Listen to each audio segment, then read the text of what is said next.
Okay, so the wheel of a deal, air compressor. There was a leak over here, so since this is the piece that releases air, I replaced it. The old one was gross, apparently, so I'm glad I did that. However, it's not the source of the leak. The leak is actually coming from the connection of this hose to the regulator. This hose is connected to a sensor in the motor that tells the motor to stop running once there's enough pressure in here. So the side ear clamps need to be tightened or replaced.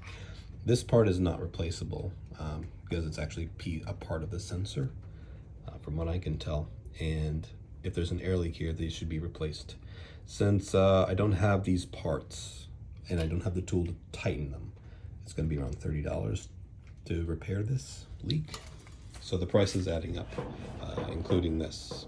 So I hope I don't reach $550 in repairs.